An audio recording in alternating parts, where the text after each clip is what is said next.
Welcome to the American Dream in the Eyes of Immigrants podcast. I am your host, Heidy De La Cruz, and I am on the mission to change the narrative of immigration, one immigrant story at a time.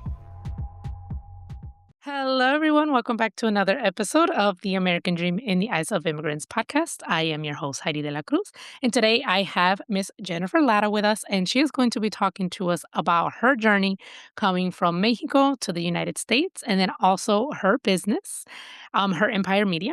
Can't wait to get into that. But Miss Lara, thank you so much for being here today. Thank you so much for being willing to share your journey with me and the audience. And yeah, if you could just introduce yourself to the audience, who you are, what you do, and then we can get right into life in Mexico.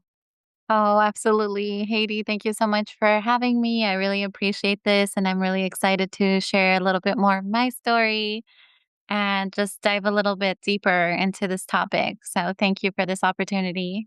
No, thank you for saying yes. I mean, I know that it's not an easy topic to talk about nowadays in where we are, but I do feel very strongly that it is more important than ever to share these stories. So I really, really appreciate it. No, I agree. It's more important than ever. So, Yeah. let's keep sharing. So, thank you. Yeah. So tell us a little bit about who you are and then what you remember from Mexico. Absolutely. I'm Jennifer Lara. I'm the CEO of Her Empire Media.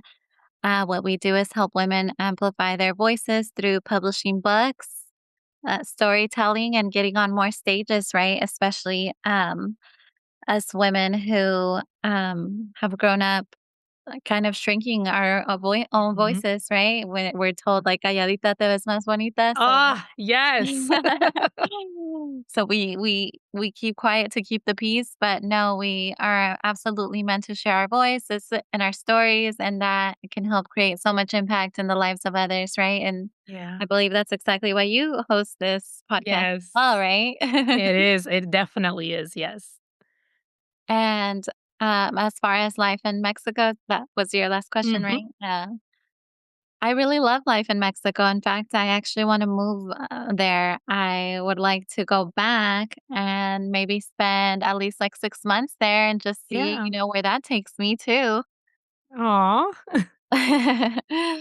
Yeah, I really appreciate everything about it, right? The weather, the people, the culture. Um, and I think also just being able to live life a little slower, I think that's really Mhm. important to me. I Yeah, for think in the sure. US, we kind of have this dynamic where we just live a little faster and we're always grinding and hustling. And I don't think that's, the way life was meant to be lived. Yeah, yeah, I had told my husband, I was like, "I don't see myself retiring in the US, so we're gonna have to, like, explore and see where we're gonna end up, during our retirement. Because I definitely want to, like, eventually live that slow life and much slower pace of life that is out there outside of the US. Because I feel like the US is all about, like, the hustle and bustle and, like, go, go, go, and build Agree. your empire, build your legacy. Nothing wrong with that, but it's just like, I don't see myself doing that forever. Exactly. There you Yeah. go. Especially Yeah. when you need a break, right? Yes, for sure. So tell us a little bit about, like, your family dynamic growing up. Of course. Well, it was really nice. I really enjoyed. My whole family lived really close by, like my Mm. grandparents, my aunts and uncles, all my cousins. So we were all like literally in the same home. We just had different sections of it. Oh, And okay. I really love that. I think that really made me feel comfortable in growing up in community, you Yes, know? for And sure. I really enjoyed that. And it was just so nice having family there all the time and not, just having to go visit them like once every so often. Yeah. Oh my goodness. Do you know what events led, you and your parents to move to the US? Absolutely. So I love to share this story because I'm actually from Michoacán, and um, I'm not sure if the listeners or how many of you are aware, but I am 1 in 4 Hispanics in the U.S. are actually from Michoacán. 1 in 4 Mexicans are Oh, from okay. Michoacán, and the reason for that is because in the 1900s. I believe the president was JFK. He had the Mhm. program, the Braceros program, which brought men from Mexico, from Michoacan, to the US to work, and they gave them visas Mm. for working. So a lot of the men that came here, they came here with visas and citizenship, and they were able to many of them were able to give that to their families, or they just, stayed here and had kids here. Yeah, yeah. For us, the case was that my grandfather was able to do that for my dad, and my dad was able to do that for me. So, Oh, that's yeah. really interesting. It is Okay. very interesting. Yeah, so that big part of history is what brought your family here. Oh my goodness. Exactly. And so what were the men working on? I'm not entirely sure. I think there was lots of different things, but of course Mhm. it was the labor in the fields Mhm. and, picking whatever fruit or thing it Yes. was. Mhm. So not much has changed since Exactly. Not since much then. has Okay. changed, which is Oh, and so your family came to California? I believe they started there, right? And then Mhm. eventually they moved to Washington. So we're actually in Washington State still. Oh, okay, cool. Yeah. That is awesome. How is well, I have never been to Washington State, or actually Washington DC for that matter of fact, but, is there a big Mexican population in Washington State? There actually is. There is a lot in Seattle. There's a lot right here where I am in Eastern Washington, Tri Cities, Walla Walla. There's a pretty big Hispanic population, which is really nice because it didn't feel like I was like too much of an outcast or whatever the case might be. Mhm. Yeah. Hmm. And you had the opportunity to visit Mexico? I have. I've gone several times, and Ooh. I'm really grateful that I get the opportunity to do that. Right. Yeah. And I really love it there. Like I said, I wanna move there, so Oh, I'll keep but you yeah. all updated on that. Yeah, definitely. I've had a few guests who have shared their story of coming but like once they do their interview, they tell us about like leaving the US and what brought them to that decision and things. So definitely, definitely I'm sure your time will come to be able to move back to Mexico. And so Yes. yeah, yes. And so tell us, do you remember experiencing like any cultural shock? Whether visiting Mexico or whether when you guys came? I think that it was definitely the language, right? Like, I didn't Mhm. speak English coming here, and my older brother was 7, he also didn't speak English, so it Oh, was a lot of, like, having to learn the language, and also, like, my parents not speaking the language, right? I could see that that was kinda hard for them. yes. Yeah. So I think that was the biggest thing, as far as culture shock, especially I mean, Mhm. I was very young, I was only, like, 4. Yeah, yeah. So, Oh my goodness. yeah, for me, the biggest thing was definitely just, like, learning the language. Yeah. And so you mentioned your brother. So it was your dad, mom, you and your brother? Yes, exactly. He Oh was my 7 goodness. at the time. Okay, okay. Oh, so he's an older brother. Okay, got So it. he probably had a bit of a chance or more of that culture shock because he actually went to school in Mhm. Mexico too. I did too for a little bit, but it was just like preschool, whatever. Yeah, yeah, for sure. Oh my goodness. Yeah. Um, so tell us about oh my gosh, so we talked about the culture shock, we talked about visiting Mexico, and you wanting to go back. So I'm glad that you've had the opportunity to go back multiple times and things like that. And so your extended family, they're still back in Mexico or are they in Washington State too? Actually, a lot of our family has moved here. So, Mm. our home in Mexico, where I mentioned earlier that we all live together, they all kind of live here now. So, Oh, got it. So it's eventually kind it of did end nice. up Yeah, we were migrating able as to well. stay connected. Exactly. But my mom's side of the family, hers all just live in Mexico. So, when we do go back, we get to visit my mom's side of the family, and that's Aw. really nice. Yeah. Yeah. Oh my goodness. Okay, great. And so, yeah, so tell us about starting your business. Like what brought you to that? Like what happened that you were like, okay, I no longer want to stay calladita, like so Yes. what brought you to starting your business? So I love that you asked this question because actually I first started, I was first generational college graduate, and I got into the University of Washington in Washington State in Seattle. And this school, very prestige, like their average GPA was like a 3.9, and I only had a 3.3. So I was Wow. like, "Oh," I didn't even get my hopes up. I was like, "I probably won't get in." I was already planning to go somewhere else. Mm. And when I received the welcome letter, I was like, "Excuse me, like I have to go there," you know? Yeah. But I've been reflecting a lot on like, wow, that's really amazing that they like accepted me in there and I was one of the selected students to go to that school, even though I was like well below their average. And so I came back to it and I said, I think that what it was my story. My story, I think they must have found it really powerful. And I said, one of the reasons I want to go to college is because I want to give back to my community, right? My local community, but also the Latino community. Yeah. And so ever since then, I've graduated and I've gone into financial services because, yes, I wanted to teach financial services for the BIPOC community, for the Latinos, for the Latinas.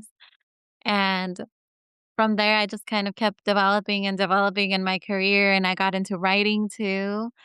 And all of these like little things that I've done, like have really just led me to want to continue to bridge gaps and create opportunities for more of the minorities, the BIPOC community, the women of color as well, right? Everyone Yeah. that I felt like maybe the voice was having to shrink, right? And for a lot of us, it's been a lot of us, right? A lot of us Yeah. people of color, especially indigenous communities, we've been having to like really assimilate and just blend in with the culture here. But, that really um, takes away from our roots. And I'm like, no, we have to stay connected to our roots and continue to amplify voices and just let the people speak and share and grow. Really, Yeah. I think that's the biggest thing. Yeah. After college, did you go into corporate America or did you start right away after college? I never actually got into corporate. I knew that was not Mhm. for me. I even going to college was too much for me. I remember asking one of my professors if I could take like a two week off because I wanted to go to Mexico because I was feeling burnt out at this point. It was my senior year. And she said, no. And I said, excuse me, like, what do you mean no? Yeah. So like that in itself was like a red flag for me. I was like, I can't do this. I can't be tied to one place. I don't need to ask permission even. I should be able to go Yeah. wherever I want, whenever I Yeah. want. And I felt like corporate was just another way to keep people, in jail. That's what it felt like for me. Yeah. Keep people stuck, keep people um struggling. And I did not like that. I wanted freedom and I wanted to do my own thing and provide more opportunities for others in the process. And so I actually got straight into financial services. I had my own license, my own business, and Wow.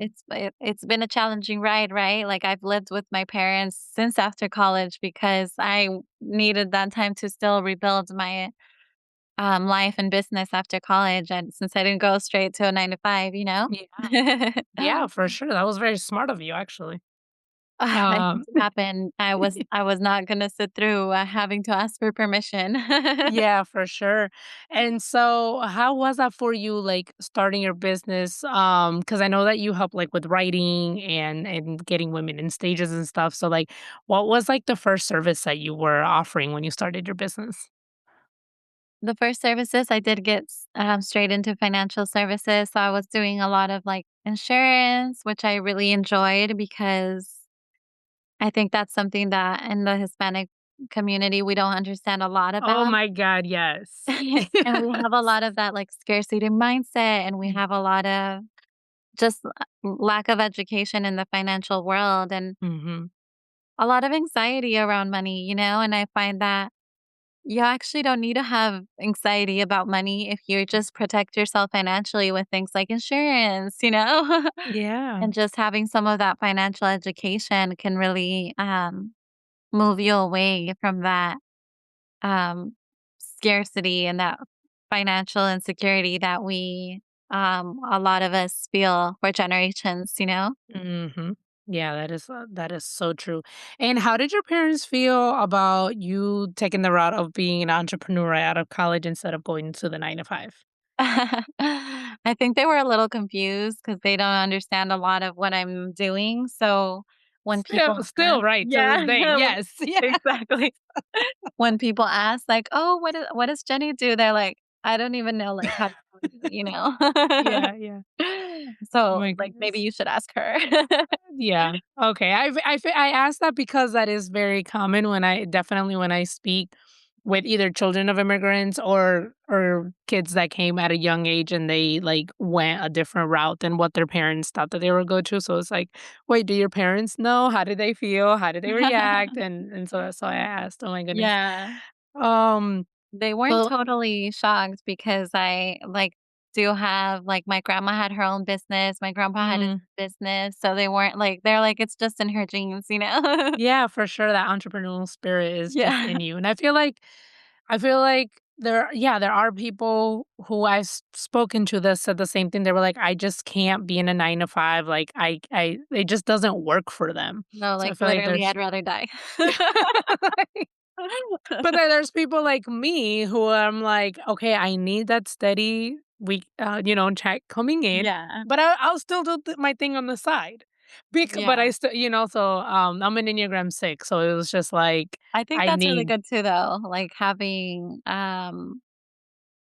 that, like, stable income while you're Mhm, building your business, yeah. I think that's really can be really, powerful for a lot of people as well. Yeah, and I always share that in hopes to like encourage others. Like if they do have, a business idea or something, like you don't have to go all in. Like you can Exactly. build slowly. Like it's okay. That's how No, I like that advice because, yeah.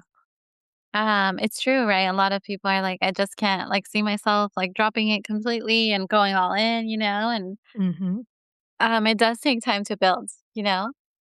Yeah, I'm learning that. Yep. Yeah. I'm definitely learning it. And then that's the other thing is like I you have to have patience too Have cuz to like have you said patience. it does take time to build it, but I do know that like it's like a snowball effect. It's like once the momentum is there, it just goes cuz it's like I've seen people who have done it. So it's just like, yep, I'm just Exactly. building slowly and building that Yeah. momentum, but It yeah. really is that personal growth in disguise, I feel like, because 100% is like I see it a lot. It's like as you grow as your business grow, you will grow, or vice versa. But you probably have to grow exactly. first before, and then you'll be able to grow into your business. Because like I've been in therapy, working on myself, self development, learning about my past, and all that, and it's just like.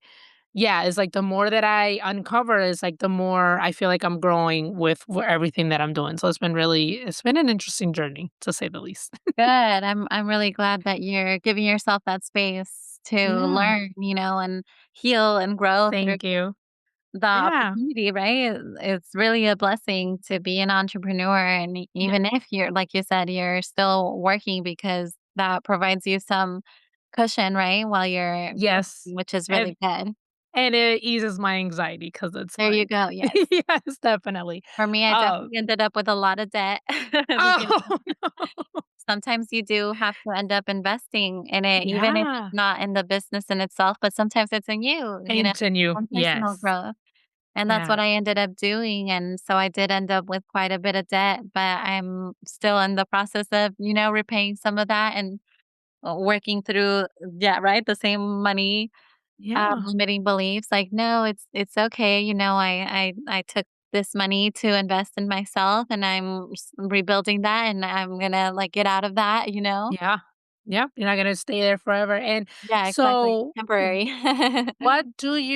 where do you suggest for people to start investing in? Because you mentioned like you invested in yourself. So as a full-time entrepreneur, like where do you feel like people should invest? I really do believe it's in your own personal growth, right? So, like Mhm. you said, therapy or coaches, like either a life coach or a business coach or somebody that can help you get one step closer to where you want to be and is already where you want to be. Maybe they already Yeah. published their book, or maybe they already started the podcast, or, maybe Yes. they already have a following. Then those are, your mentors, the people that you should be working with and investing more into, or, maybe even some courses. Like I found that a lot of what I learned in college, I majored in communications. Like, Mm. and I graduated in 2019. The climate for business right now is still significantly different than it was in Mm. 2015 to 2019 when I was in school. Yeah. I didn't learn how to do all this social media stuff in college. Yeah. I had to Yes. learn that all straight out of Yes. college because it was a different environment now, and the way that Yeah. we're building businesses is different now. So I still had to go out of my own way to evolve and to still take in more knowledge and build on the foundations that I learned. Yeah. Oh my gosh, that is so true. Because I was literally talking to another guest and was like, when I was in high school, like, you didn't hear about like podcasting. So it was like, No, exactly. I had no idea that I was even gonna do this or like get into this. But then like it's like now I'm like 3 years in. Well, by the time this airs, it'll be 4 years in. But it's just like it's just crazy how It you learn is. one thing in college, but really like the experiences is really what helps you Yeah, grow and know and exactly. yeah. And Oh my there's like gosh. the climate is always evolving. You're always gonna have to learn, something new. Yes. And I think when you stop learning, that's when there's an issue? Yeah, you get stuck because Yeah, literally you have to continue to learn. That is so true. Oh my gosh. exactly. Even though we went Yeah. to college and all the things, right? We Mhm. still had to do a lot more work beyond it. Yeah, and still And still do more now. work beyond it. That is so true. Oh my gosh. Jennifer, thank you so, so much. How can people get connected with you if they want to follow your journey or if they actually want to work with you? Absolutely. Well, I am Jen Lara on all my social handles. So you can find me everywhere: Instagram, Threads, Facebook, LinkedIn. I'm on all of them. And I'm always happy to connect with the audience. And if they want to work with me, same thing. They can find me and reach out.